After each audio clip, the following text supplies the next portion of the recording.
What's going on, guys? And then for some news here, we got Cointelegraph. New York proposes to charge crypto companies, excuse me, for regulating them. New York proposes to charge crypto companies for regulating them. The proposal is led by DFS Superintendent Adrian Harris, who is looking for public feedback on the move as the regulators look to gain further oversight on oversight control. Conflict of interest, maybe. So it says the New York State Department of Financial Services has submitted a proposed change in state laws that would allow it to charge licensed cryptocurrency companies for regulating them. While that may seem like an odd proposition under financial services laws, it is common practice for the DFS to charge licensed non-crypto financial entities for the cost and expenses of maintaining oversight over them. The proposal is led by DFS Superintendent Adrian Harris, who announced the move via the DFS website on December 1st and has submitted it for the public feedback over the following 10 days.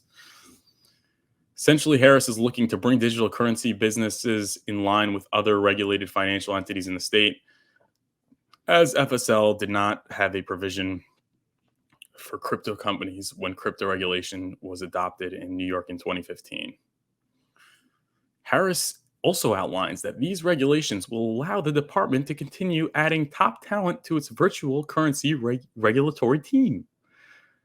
Through licensing, supervision, and enforcement, we hold companies to the highest standard in the world, Harris said, adding that the ability to collect supervisory costs will help the department continue protecting consumers and ensuring the safety and soundness of this industry. According to the proposed document, the DFS would charge firms based on the total operating expenses of overseeing licensees and the proportion deemed just and reasonable for other operating and overhead expenses. So, as such, there isn't a set figure that all companies pay as their amount of oversight differs. However, the total amount owing would be broken down into 5 payment periods over the fiscal year, with the crypto sector witnessing yet another multi-billion-dollar implosion, this time as the result of now bankrupt Alameda Research and former Golden Boy Sam Bankman-Fried. It is unsurprising that regulators are scrambling to impose extra regulatory oversight. That's crazy that they're going to charge. It's like, hey, you need to be regulated. And we're going to make sure that you need to be regulated. And then in order to be regulated, you're going to have to pay us. It's kind of like the mob. They say you need protection and you're going to have to pay us for protection. That's what it seems like. They would argue that no, it's just for the expenses of regulating. Okay, that's what they tell you, but I guess you have to take their word for it. It keeps really coming down to having to take their word for it. That's really what's happening in crypto so often these days. It's like, yeah, no, everything's fine. We're just charging for the regulatory expenses. I don't know. These companies have an endless spigot of finances. And it reminds me, so I watched this movie. It was actually a very good movie. It's called The Rise and Rise of Bitcoin. It was back in like 2017 or something, 2016, or maybe even earlier. It was filmed in 2013, 14. They had a lot of the big names. They had Eric Voorhees was in it. They had Chase Myers. They had Gavin Anderson and all those things. And back then they were talking about how New York was basically essentially making it impossible for Bitcoin to thrive and for businesses involved in Bitcoin to remain solvent, because it was just so much regulation. You needed tons of lawyers and things like that in order to stay open. And now New York wants to further regulate, with this kind of thing. So essentially all the companies basically left. And then it turns out that the person that created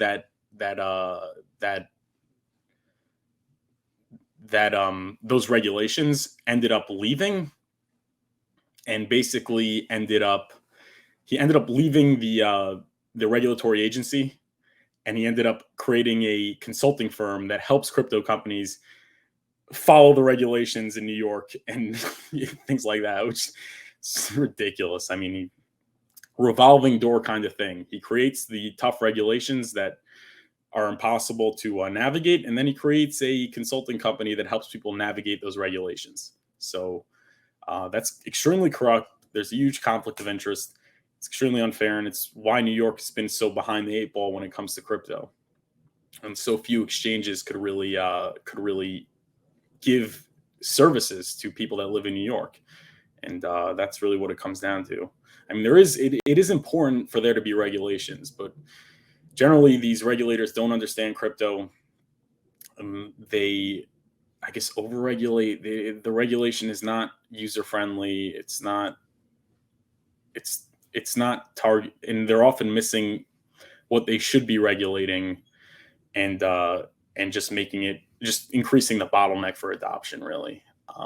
So that's really my take on that. If that makes any sense. We got 19 watching.